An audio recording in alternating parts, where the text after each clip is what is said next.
Coming up in this episode, we'll talk about Sierra's educational adventure games, including the Dr. Brain series, the EcoQuest games, and Pepper's Adventures in Time. And then we're going to take a look at what Dynamix was up to with the Adventures of Willy Beamish and Rise of the Dragon, and also what Coktel Vision added to adventure gaming with the Inca games, the Adventures of Woodruff and the Schnibble, Gobliiins, and more. I'm Sean Jordan, and I am your great game guide. Consider this the B-side to last week's episode of more familiar Sierra games from the 1990s, because we're going to cover some titles you may have seen or played, as well as some you may not even be aware of.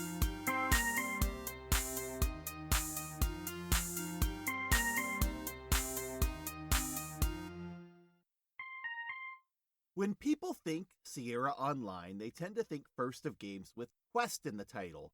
King's Quest, Space Quest, Police Quest, Quest for Glory, Conquest of Camelot, the Colonel's Bequest, and of course, Leisure Suit Larry, which doesn't have Quest in the title, but promises a titillating view of some body parts that at least rhyme with Quest. But I covered Leisure Suit Larry and many of those other titles in last week's episode, and so it seems only fitting that we cover the opposite end of the spectrum now by starting out with the Sierra Discovery titles, an edutainment line that started life in the 1990s and which was geared primarily towards children. Many of these games featured an animated style that helped to sharpen the studio's skills as graphical adventure games progressed from the painted realism of the early 1990s to the cartoonish buffoonery of the mid to late 90s. One of the most notable series is the quadrilogy of Dr. Brain games created by Corey Cole, which began in 1991 with Castle of Dr. Brain, and eventually spawned the Island, Lost Mind, and Time Warp of Dr. Brain between 1992 and 1996.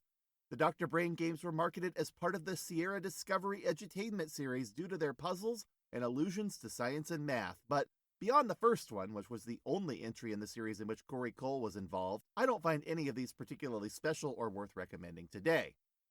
Sierra also produced 2 remakes of Roberta Williams' Mixed Up Mother Goose and a sequel called Mixed Up Fairy Tales, designed by Lori Ann Cole under the Discovery era. We've covered the AGI version of Mixed Up Mother Goose already, but I'll note that the 1991 version came with digitized speech on both a floppy and CD-ROM edition and fully ported the game's action to the point-and-click system common to the SCI-1 games, though there were some differences between the 2 versions in terms of gameplay, as well as some changes from the original. There's also the 1995 Mixed Up Mother Goose Deluxe, which looks and plays like an adventure game storybook and offers super VGA graphics and lots of well-produced music to entertain the little ones, though it has some pretty awful voice acting. I actually prefer the 1991 version to it. But Mixed Up Fairy Tales only got 1 version, and it's actually quite a good game for what it is. When it starts, you choose your gender and appearance from some pre-selected avatars and begin wandering around a fairy tale village where, as you might expect from the title, things need to be set right so you can help various fairy tale characters from the tales of Cinderella, Beauty and the Beast, Snow White, Jack and the Beanstalk, and the animals who intend to become the Bremen Town musicians complete their stories. The game looks great and has a wonderful soundtrack of arrangements from classical music. If you have an hour or 2 to kill with a little one and don't mind reading the text to them, it's a decent time. The Sierra Discovery series had a few other games as well. The 1992 game Quarky and Quasu's Turbo Science was produced by Jeff Tennell Productions. If you don't know who Jeff Tennell is, by the way, he was one of the co-founders of Dynamix, which we'll talk about in a bit. And he broke off in 1990 to form his own development studio, which created games like The Incredible Machine, Citadel's Incredible Toons, and 3D Ultra Pinball. His team also made 3 graphical adventure games we'll cover in more detail when we talk about Dynamix later in this episode. Quarky and Quasu's Turbo Science is about 2 space creatures who race around with other aliens using science to help their vehicles gain an edge. The game's broken up into animated screens where you answer quiz questions about various science-related events before you hop in your vehicle and move on to the next checkpoint. It's well animated and mildly fun for an educational title, but a bit tedious due to all the pop-ups with science questions you need to answer to advance. What's most notable about this game is its emphasis on strategy, which is a bit unusual for an adventure game. It actually rewards skillful play and encourages players to learn to answer questions correctly so they can beef up their racing gear earlier on in the game. 1993's Pepper's Adventures in Time is a more conventional point-and-click adventure game with a red-haired girl named Pepper traveling to different eras in time to save her dog, Lockjaw. While it doesn't feature voice acting, the game's dialogue is presented in cartoon bubbles. This game is actually a legitimately decent adventure that's mildly educational but also quite funny. Perhaps because it was designed by many of Sierra's all-stars, including Bill Davis, Mark Siebert, Jane Jensen, Josh Mandel, Gano Hain, and Lorelei Shannon, who'd all worked on many of the Sierra games most people know today. The game's graphics and animation are also wonderful, very much portrayed in the same quirky style of the Nickelodeon and Cartoon Network shows of the 1990s. If you're a fan of the Hoagie section of LucasArts' Day of the Tentacle, where you get to interact with the founding fathers of the United States, you will love this game. It even has a scene with Benjamin Franklin and a mad scientist character named Uncle Fred. Sierra Discovery's EcoQuest series is also worthwhile, less an educational series than a product of the sort of preachy environmentalism of the early 1990s that spawned things like Free Willy and Captain Planet and the Planeteers. The first game, 1991's EcoQuest, The Search for Cetus, was created by Bill Davis and designed by Gano Hain and Jane Jensen, and it's an easy point-and-click adventure game where a 10-year-old boy named Adam Green befriends a distressed dolphin named Delphinius, who happens to be able to speak perfect English for some reason. The two eventually head out on a journey to the undersea kingdom of Illyria in search of a whale king named Cetus, with Adam learning about underwater ecosystems and pollution and marine conservation along the way. The 1992 sequel, which is simply titled Lost Secret of the Rainforest, was this time led by Gano Hain and features a slightly older Adam now able to speak to all sorts of animals. And, that was probably how they should have played things in the first game, just making Adam a Dr. Dolittle type from the start. This time, Adam's on the ground above, exploring tropical rainforests in search of some medicine to help a distressed tribe. I personally think this game's a little more interesting than the first EcoQuest, but also guilty of the white savior narrative you often see with stories about indigenous tribes.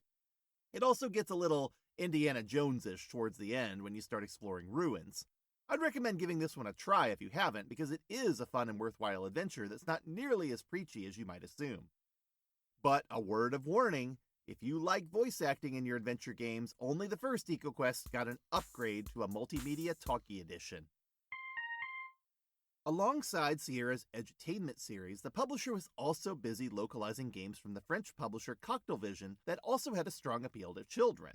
Ken Williams had already had Sierra localize some Japanese action titles like The Exter, Sylphied, Sorcerian, and Zeliard from Game Arts, but the Coktel Vision games were a better fit for the publisher because many of them were adventure games. In fact, with the exception of the educational series Atabu and a few of their earlier games, Sierra published almost everything Coktel Vision developed from 1990 through 1996 and even decided to purchase them with a sale closing in 1993.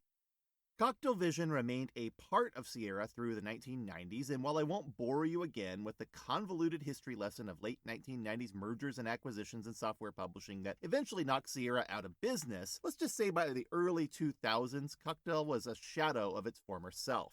But in the 1990s, it was still a popular and exciting European studio that produced some really interesting games, many of which were directed by Marielle Tremy, who's often known as the Roberta Williams of France. We talked about her in the previous episode of this show, but we didn't get to her most famous series, co-created with the artist Pierre Gillard, Gobliiins, which currently just released its 6th installment, by the way, but which debuted in Europe in 1991 and saw its first 3 games come out in 1992 through 1994 in North America through Sierra. The premise of the original game is that you control 3 goblins, which is why the game's title has 3 eyes in the word goblins, by the way, and solve problems to locate some magical components so you can stop an evil wizard and rescue your king. This is not a traditional adventure game because it's broken up into single-screen levels, but the point-and-click interface really makes it feel like one. Each of your 3 goblins has a different power and personality, and the result is a game that feels like a cross between Lemmings and the Lost Vikings. It's really fun and original, and I highly recommend it today. The second game, Gobliiins 2, The Prince Buffoon, only has 2 eyes in its name because you only control 2 goblins this time around. This one feels more like an actual adventure game because you pick up items and move between screens to accomplish goals. The third game, Gobliiins 3, has only 1 eye in its name because, guess what? Just 1 goblin this time around. But Sierra, for some dumb reason, decided to call it Gobliiins Quest 3. Instead of controlling multiple goblins this time around, your lone character recruits sidekicks to help out with different tasks. Coktel Vision is long gone, but Gobliiins lives on thanks to Pierre Gillard. The more recent games from 2009, 2023, and yes, this year, 2026, all feature the same art style and characters as well as the goofy pseudo-speak gibberish the characters make when they talk. The 4th and 5th chapters both have 3 eyes in their name, so they take after the style of the original game, and the 6th chapter, which has 2 eyes in its name, is a direct sequel to Gobliiins 2, and certainly the best looking game in the series thanks to some really gorgeous painted artwork and awesome animations. I'm so glad these games are still a thing, and I'm also glad I got a chance to explain their odd naming convention to listeners who might actually care about it. Coktel Vision also produced another game series in a cartoony style called Tooned. There were 5 of these, all released between 1994 and 1995, and while they really are more like living storybooks and aren't actually adventure games in the traditional sense, their big idea was that players could create animations from assets included in the stories that they owned. Unfortunately, the 5th game never got released outside of Europe, and I don't think the other 4 sold very well based on the scant information I've been able to find on them. Each of the games has such a distinctive European look that they're not nearly as interesting as something like Sid and Al's Incredible Toons, which was definitely better tuned to the sensibilities of an American audience. Likewise, I don't think Coktel Vision had too much success in North America with The Bizarre Adventures of Woodruff and the Schnibble, a 1994 point-and-click adventure game directed by Marielle Charmy and once again featuring the visual style of Pierre Gillot. This game is sometimes presumed to be part of the Gobliiins series, but it's actually a standalone game set in its own continuity. So, in The Bizarre Adventures of Woodruff and the Schnibble, you play as Woodruff, a wild man who wakes up outside the house of Professor Azimuth, having forgotten pretty much everything, including why he's disturbed to find a button from a missing teddy bear, why society is prejudiced against creatures called bazooks, and why he can't remember the meaning of the word schnibble. He's also forgotten, or perhaps never learned, how to read, so none of the local literature or signage around town can help him. Oh, and he doesn't have any shoes, which is a problem he has to solve almost immediately in the game to progress. And so Woodruff has to get his bearings by wandering around and talking to people, many of whom are self-absorbed and who speak cryptically about the schnibble, which to some is a force for good that makes the world a better place, but to a sad bazook seems to be some sort of messiah, and to a cult of believers seems to be a roaming beast who punishes the unrighteous. If you haven't picked up on it already, this game involves a lot of made-up words to keep straight in your head, including Tobazon, which is a sort of tablet-like device where you can input nonsensical strings of words to see recordings of things like a message from Professor Azimuth or the local news. The game even makes fun of how odd all of this is with a brief cutscene where one of the game's animators is sitting near his computer, reading the script and questioning what he's about to depict.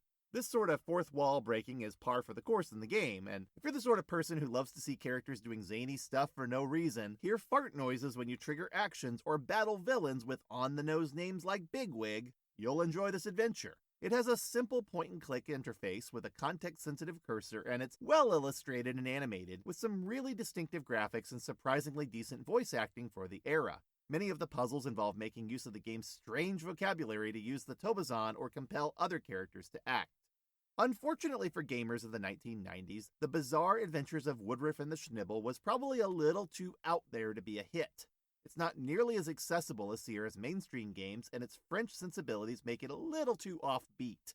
The localization team also neglected to translate some of the captions into English, which means you must absolutely play it with the audio on.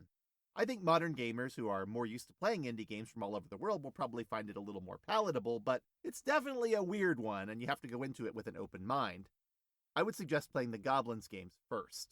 But if your sensibilities are a little more in the realm of American animation, Sierra also published an adventure game in 1996 by Funny Bone Interactive called Stay Tooned. It opens up with an FMV sequence that leads to a television where you take control of the remote and have to change channels to watch several different shows, ranging from old cartoons to parodies of things you might recognize like Weinfeld or Triple X Files or Steven Seagal's In the Line of Danger. But what eventually happens is that you stumble on a cartoon where the characters break out of the TV and their escape cartoonizes the world around you, including your apartment building.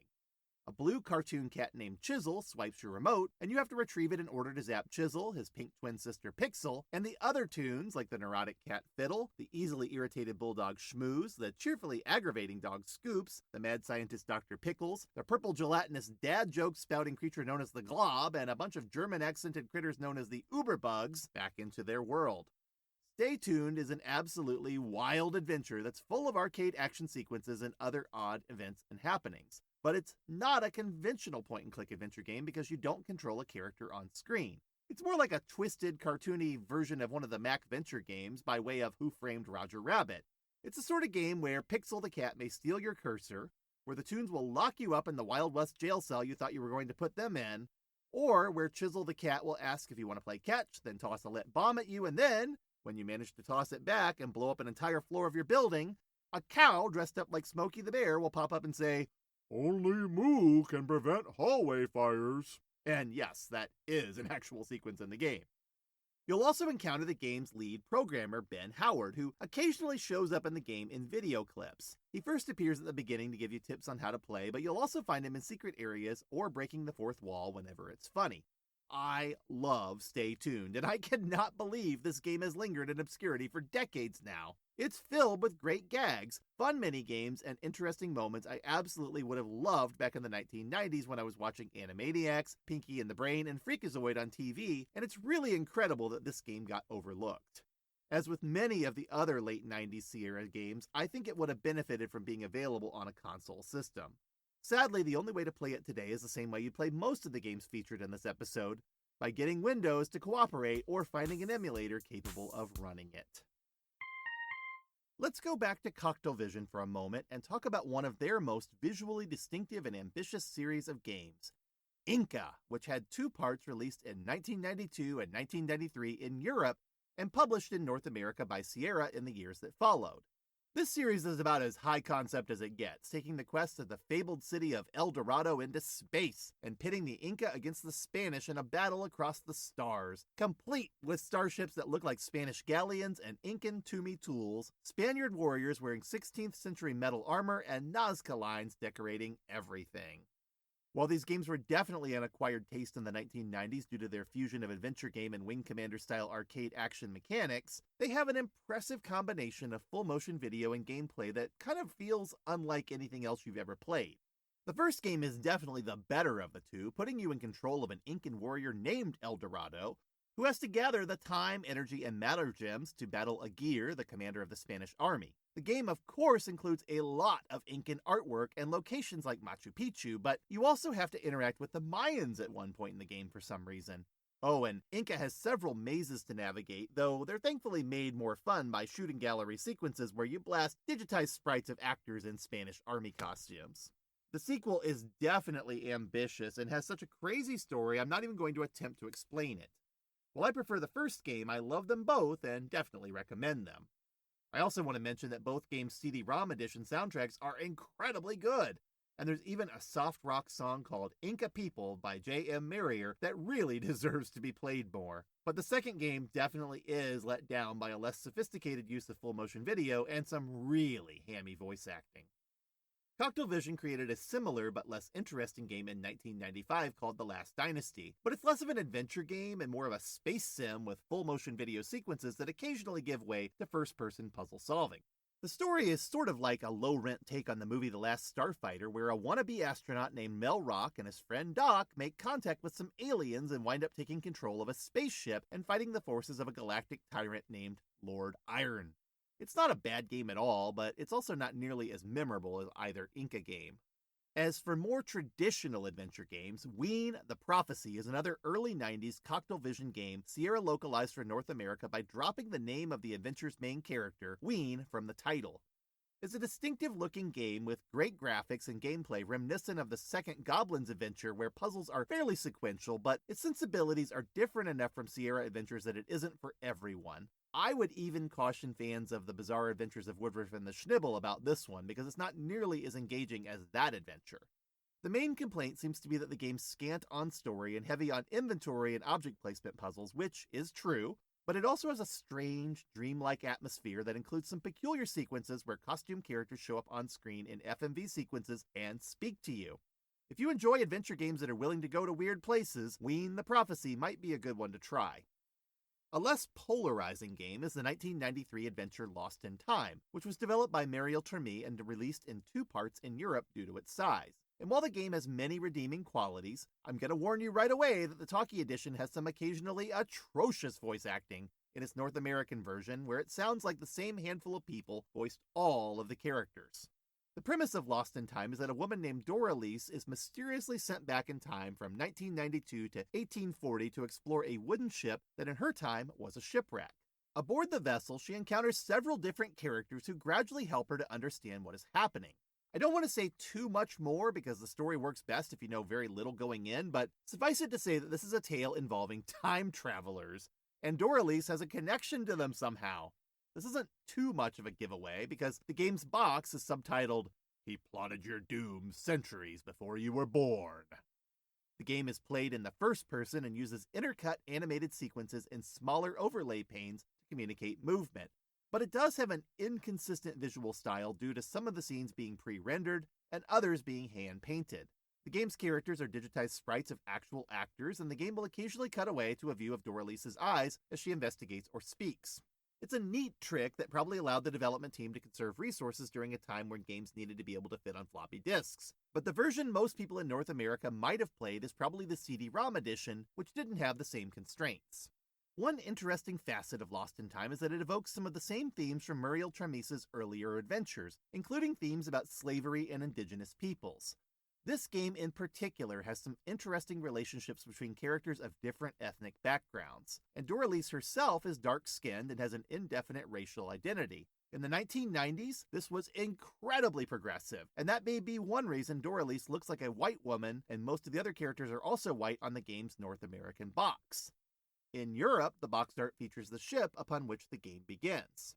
Muriel Tramisa's last adventure game published by Sierra was 1996's Urban Runner, and it's a tremendously interesting full-motion video game featuring a rooftop parkour chase sequence like you might see in the 2008 first-person platformer Mirror's Edge, at least at the beginning of the game. But the running hinted at by the game's title and interface ends pretty quickly, and unfortunately, the excitement of the introduction sequence quickly gives way to a more conventional adventure game where the tension evaporates as your character, Max, tries to clear his name from a murder he's been mistaken for committing. This eventually leads to uncovering a conspiracy that also threatens Ada, a woman who's connected to a drug trafficking ring Max was initially investigating. And as plots go, Urban Runner doesn't have the best one. After you escape the initial chase, it turns into a fairly nonsensical detective story that feels like it was rewritten several times to go along with the footage the development team was able to actually get from the far more ambitious film shoot that didn't quite work out. Given that Urban Runner ran famously over budget and had to be a major hit to even break even, I'm probably not too far off in my assessment there. This is a game with basic cable sensibilities, unconvincing acting, incoherent camera angles, and a very bland narration by Max that's delivered at a rapid speed but in a flat inflection that makes it sound like the actor is just trying to get through his lines. And, I should mention, the main actor is Brandon Massey, who also stars in Police Quest Open Season. Oddly, most of the dialogue in the game isn't spoken during the film scenes but is overdubbed, and there are even scenes where the actors are pretending to speak but there are no actual lines of dialogue. The game's puzzles, for better or for worse, are largely simple and easy to understand inventory puzzles, and there's even a hint system if you get stuck. Unlike Coktel Vision's other games, most puzzles don't require a lot of lateral thinking. Unfortunately, a few of them are time-based, which means you have to put up with some aggravation here and there. I'm not really sure it's worth it, though, because Urban Runner's story doesn't pan out too well, and the choice of endings are both ridiculously anticlimactic and barely change what happens. As you might guess, I recommend Urban Runner more as a curiosity than as a great game. Unlike a lot of other Muriel Trami games, it's missing the sense of social justice that gives most of her adventures more of an edge. It's a pretty sad outcome because it costs so much to make that Coktel Vision shifted to exclusively making educational games from that point forward. Unlike Sierra's Roberta Williams, who had a hit with Phantasmagoria the year before, the Roberta Williams of France had gambled on full-motion video adventures and lost.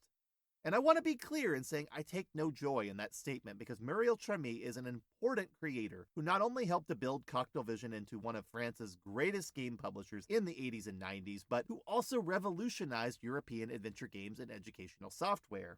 She is often recognized as the first Black woman who designed a video game, and she's championed both women and Black creators throughout her career and was even the first woman in France to be appointed a Knight of the Legion of Honor back in 2018. So let's celebrate her for what she's done because she's truly one of the greats. In 1984, Jeff Tunnell and Damon Sly founded a software developer in Oregon to create a Battlezone-style game for the Apple II called Stellar 7. This development studio, Dynamix, would go on to create many groundbreaking games throughout the 1980s that used 3D polygonal engines and digitized graphics and sound in a way that were well ahead of the curve. In addition to a sequel to Stellar 7 called Arctic Fox, some of their 1980s games included The Train, Escape to Normandy, Caveman Uglympics, Mech Warrior, Death Track, Project Firestart, David Wolf, Secret Agent, and the fantastic arcade action-style combat flight sim, A-10 Tank Killer. But Dynamix was still just getting warmed up when they were acquired by Sierra Online in 1990, because the games they're really known for today include classics like The Incredible Machine, Red Baron, the Front Page Sports games, the Metaltech Earthsiege, Starsiege, and Tribes games, and 3D Ultra Pinball. Dynamix wasn't really known for adventure games, but under Sierra, the studio released 5 of them. One game, Space Quest V Roger Wilco, The Next Mutation, was covered in our previous episode. But the other 4 are all definitely worth talking about as well, especially since 2 of them were quite popular and most of them hold up really well today. One of these games is Rise of the Dragon, a cyberpunk adventure game that's so clearly inspired by Blade Runner that the main character is literally named William Blade Hunter. In the Sega CD talkie version of the game, he's voiced by Cam Clark, a voice actor I've mentioned before because, among other characters, he's the guy who voiced Leonardo in the original Ninja Turtles TV show, as well as Liquid Snake in Metal Gear Solid. It's a little jarring to hear him in this game trying to be a hard-boiled detective, but I gotta say, Sega CD cyberpunk adventure game fans of the early 1990s were sure lucky to have this game and Snatcher available on the same console. My parents would have killed me if I'd brought either of these games home. The original version of the game, though, was on DOS, and it's actually quite a good-looking version that makes use of a limited color palette and lightly animated cinematic-style scenes to convey a sense of the same sort of dystopian mid-21st century Los Angeles the movie Blade Runner brought to life. The graphics are painted and drawn in the style of an underground graphic novel, and as the title suggests, the game involves a world in which Asian corporations and gangs have become quite prominent in society, which is kind of a defining quality of the cyberpunk genre. Instead of replicants, Blade hunts drug dealers who are mutating citizens of LA with a substance called MTZ, and while I don't want to spoil the game's surprise ending, I will say that this plot element means the title is far more literal than you might realize. One of the most interesting things about Rise of the Dragon is that the game will occasionally break into action sequences where Blade has shootouts with armed foes. These are definitely the weak spots of the game due to their clunky controls, but they're skippable in the computer versions. On the Sega CD, you do get better controls, but the arcade sequences are also mandatory. Rise of the Dragon was very influential for its time because it played quite differently from other point-and-click adventures. It's largely played in the first person and mouse-driven, much like the Mac Venture games, but it also features dialogue trees and an internal clock that governs characters' actions. The game's story was surprisingly mature for its time and really felt like it was trying to deliver a more grounded, plot-driven adventure than the lighter fare seen in many Sierra and LucasArts games. Playing it today, it's a little less impressive because so many of its ideas were integrated into the genre over the 1990s, but I still do recommend it. It's one of my favorite games of that era. Dynamix followed Rise of the Dragon up with the Indiana Jones-styled game Heart of China, and perhaps because we already had a great Indiana Jones adventure game when Heart of China debuted in 1991 and another one on the way the following year, the game just feels less exciting than Rise of the Dragon overall. But it's still a fun and worthwhile adventure game, and I do recommend it as one of those games you probably missed but still ought to play.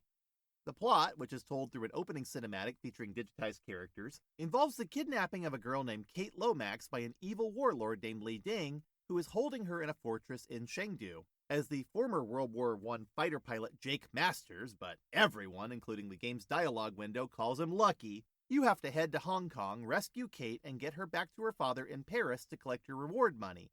But the longer you take, the smaller that reward is. Your journey takes you through Mongolia, Nepal, and Istanbul as the story twists and turns. And your willingness to build a relationship between the 3 characters and your negotiation skills has an impact on the story overall. I mentioned 3 characters, and one of the interesting things about Heart of China is that you also play portions of the game as the ex-ninja Zhao Qi and as Kate once she's been set free. And yes, I know that it doesn't make a lot of sense to have a Chinese character also be an ex-ninja. Chalk that up to ninjas just being really popular in 1991.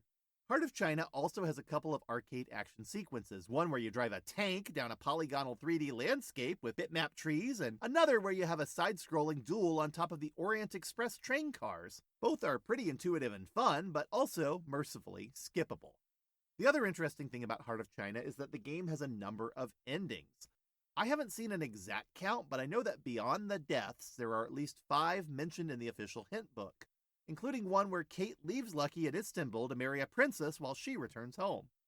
The game will even tell you where the plot is branching so you can go back and try different things out. I hope I've at least whetted your appetite for this underrated adventure game. I will say that it's not the most culturally sensitive game I've ever played, but I also didn't find any parts where it was playing on racist 1930s movie serial stereotypes quite the way the movie Indiana Jones and the Temple of Doom did, so that's a plus. But enough of the real world. Let's move on to a tale of a cartoonish young boy who likes to skateboard, play video games, torment babysitters, and annoy his teachers and principal. He's got 2 sisters, a terrifying bully, and a loyal pet, and of course, a tree house to hang out in with his friends. And I know, you're thinking, did Bart Simpson get his own adventure game? But nope. We are talking about The Adventures of Willy Beamish, a point-and-click adventure game from 1991 that definitely has a lot of Simpson-style humor and takes some clear inspiration from that show, but also channels the same sorts of creative, imaginative mischief you'd find in the comic strip Calvin and Hobbes, which was also very popular at the time. The premise of the game is that Willy, who's 9 years old, is a master of the Atari video game console and desperately wants to participate in an upcoming video game championship. But his low grades and the loss of his father's job at a public relations agency result in him not only losing access to his video games, but also not having enough money to pay the $2,500 registration fee. And no amount of chores Willy can do on his summer vacation will get him anywhere close to earning that money. Fortunately, Willy has some hope. A local company called Tooned that runs an artificial sweetener factory in town is having a frog jumping contest, and Willy happens to have a loyal frog named Horny who's not just his pet, but also his best friend. Horny can easily jump 15 feet when he has the right motivation, but give him some flies and a slam dunk cola and he can even beat the champion Turbo Frog. Things are soon looking up for Willy's dad, Gordon, too, because he gets a job managing PR for Tootsuite. But what he doesn't realize is that the company's president, Leona Humford, is planning to set Gordon up to take the fall for a plumber's strike she's crookedly arranged with the union leader, Louis Stuhl. The strike will eventually result in causing the town's sewers to overflow and pollute everything, a crisis Leona plans to turn to her advantage since she also owns the town's sludge processing plant, which the game suggests produces the actual raw ingredients for the artificial sweetener. Oh, and Leona's also behind the frog jumping contest, which is a ruse to gather all the tastiest frogs in town so she can enjoy some frog legs. This lady is evil. The story's good and filled with great characters, but what's actually most memorable about the game is how it looks and plays like a cartoon. Sure, it's not quite as sophisticated as some of the later games from the 1990s in its animation, but it has a strong sense of art design that really makes the town of Frumpton and its inhabitants feel believable. Playing the game all the way through is like enjoying a lengthy feature film where the kid is smarter than the adults, but also rather innocent in the face of bleak, toxic adult world concerns that are threatening to crush his hopes and dreams. You know the main character's going to prevail, but you're also excited to see what sorts of hijinks and misadventures he's going to get into next.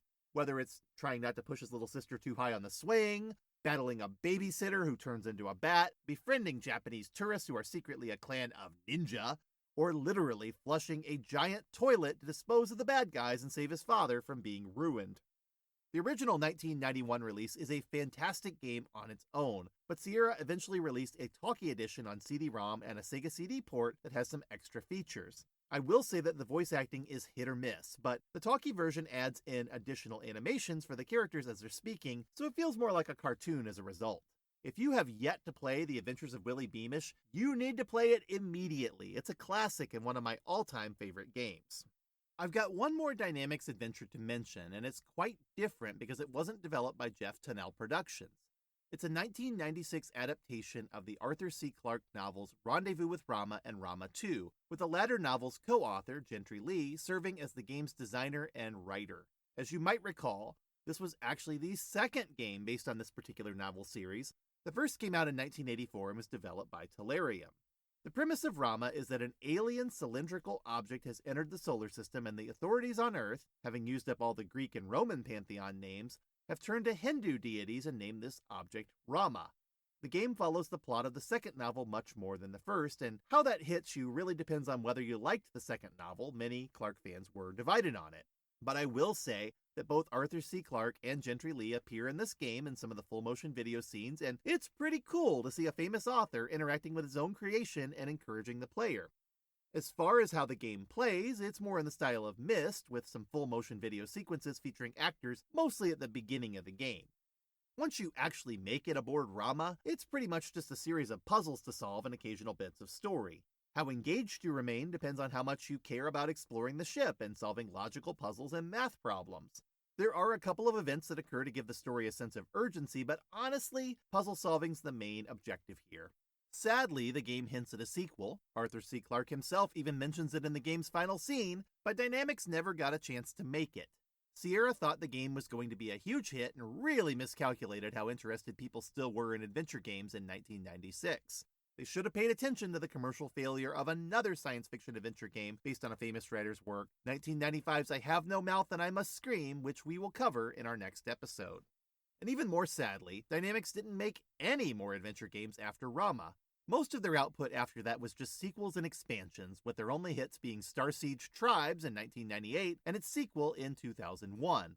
Sadly, the latter game was also one of their last, because Dynamix was fully shut down in August of that year, and several of the core team went on to found a new development studio in Eugene called Garage Games, which would spend the next 20 years supporting its Torque game engine and working on commercial simulators and educational software.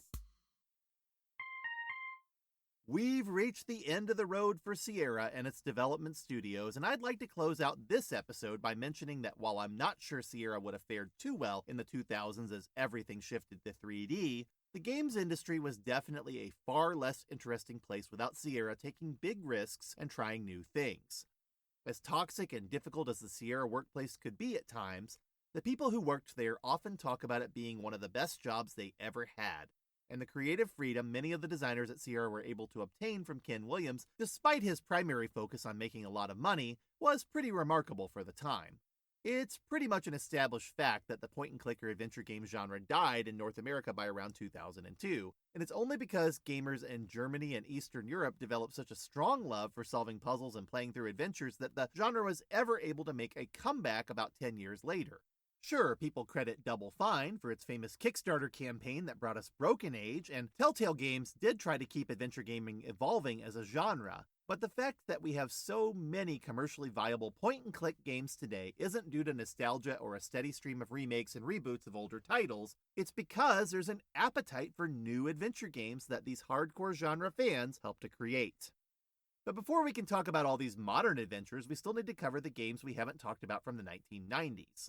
After all, there were plenty of other 90s adventure game developers of note, and I owe you an update about what Steve Moretsky was up to at Legend Entertainment and Bafo Games during that decade, making games like Spellcasting and The Space Bar. And we also need to talk about the efforts of developers and publishers like Westwood Associates, Interplay, Adeline Software International, Humongous Games, Activision, Revolution Software, Cryo, Perfect Entertainment, and Microprose. And then we'll turn our focus to the multimedia era of the mid to late 1990s and the transition to FMV and full 3D adventures in the declining days of the genre, covering titles like Myst, The Longest Journey, Burn Cycle, Chronomaster, The Journeyman Project, The Seventh Guest, Blade Runner, The Last Express, Black Dahlia, and The Neverhood. And of course, we have an obligation to accept Douglas Adams' invitation to take a trip on the Starship Titanic. Then, we will finally close by touching on the 21st century contributions of studios like Telltale Games, Double Fine, Daedalic Entertainment, Amanita Designs, Wajidai Games, and Quantic Dream, among many others. We'll cover all of that and more in our next few episodes.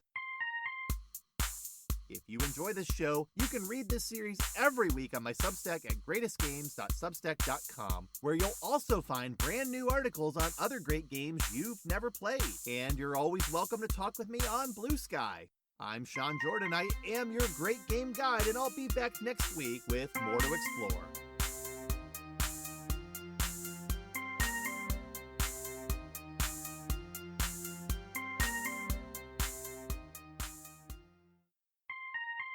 Before I let you go every week, I close out the show with a game I want you to try that's a little off the beaten path. This isn't sponsored content, and I don't have any financial stake in anything I recommend. These are games that I think are really good, but don't have as much exposure as some of the more popular ones. This week, I want to recommend Is This Seat Taken, a 2025 game by Potty Potty Studio SL that started out on Android and received a port to the PC by Wholesome Games Presents. And this game is wholesome because it involves helping a bunch of little anthropomorphic shapes find seats in a variety of social situations like movie theaters, diners, train cars, and stadiums, while also indulging their picky preferences. Some don't want to shower, and others don't want to sit next to people who smell bad. Some want to be near their kids, and others want to be anywhere but beside a kid. Some want to make lots of noise and have fun, while others want to be quiet and read a book. And the game's all about optimizing these situations in visual logic puzzles that are quite fun to solve, and occasionally even challenging, though never in a rage-inducing way. The game's just $10 on Steam, the Switch eShop, and mobile stores, and it's worth every penny. It's fun on any platform and well worth a few hours of your time.